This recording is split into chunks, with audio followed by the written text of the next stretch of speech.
আপনি রান্নাও করতে পারেন? না রান্নলে খামু কি? আচ্ছা শুনেন, আমার জন্য একটা 3 পিস কিনে আনতে পারবেন? তা পারমু, কিন্তু আপনি কোন বাড়ির মাইয়া? ওই বাড়িতে কি যাইবেন না? না যাবো না, চিন্তা করতেছি আপনার বাড়িতে কয়দিন থাকুম। আপনার কোনো আপত্তি আছে? আপত্তি থাকলে কোন, কোনো সমস্যা নাই, আমি যাই পুলিশের কাছে। আপনি আপনি গোসা করেন না। আমি বলতেছিলাম যে একটা বেগানা পুরুষের বাড়িতে একটা মেয়ে মানুষ থাকলে গ্রামের লোকজন অনেক কথা কয়। আরে এরকম তো লোকজন কত কথাই বলে, নানান লোকজন নানান কথা কইব, সব মানুষের কথায় কান দিয়ে লাভ আছে?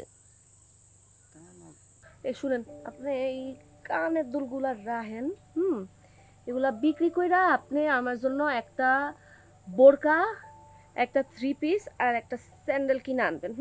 আর সাথে করে বাজার করে আনবেন, বাজার সদাই করবেন, কারণ এই কয়দিন যে কয়দিন এই বাড়িতে থাকুম সেই কয়দিন ওই বাজারে খামু। এটা আপনি কি কইলেন?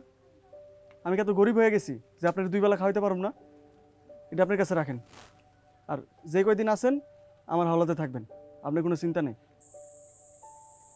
আপনি কিন্তু মানুষটা ভালো, খালি একটু বেশি সৎ সরল। সহজ সরল হয় ভালো, নাহলে অন্যের ঘরে চাইপা থাকতে হয়। প্যাসেন্ট লতা পাতা হইলে তো নিজের পায়ে দাঁড়ায় থাকতে পারতাম না। ভালো বলছেন। আমার জন্য একটা কাম করতে পারবেন? আমারে এই গ্রামটা ঘুরে দেখাতে পারবেন? গ্রাম ঘুরে দেখতেছেন? চলেন এখনই চলেন। আরে বোকা, এখন না, বোরকা কিনে আনবেন তারপর। বোকা কোথাকার। আরেকটা কাম করতে পারবেন? কোন? আমারে রান্না শিখাতে পারবেন? হায় হায়, মায়া কয় কি আপনি রাঁধতে পারেন না? জামাইয়ের বাড়িতে যা খাবেন কি? কেন এমন জামাই বিয়া করবো যে আমারে রান্না খাওয়াবো? এই যে আপনার মতো। দূর, কি যে কন্যা। যান রানতে যান, যান।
চলছে প্রেডিকশন গেম নগদ অ্যাপে। প্রেডিকশন করে জিতুন জিক্সার বাইক, টিভি, স্মার্টফোন সহ আরো অনেক পুরস্কার।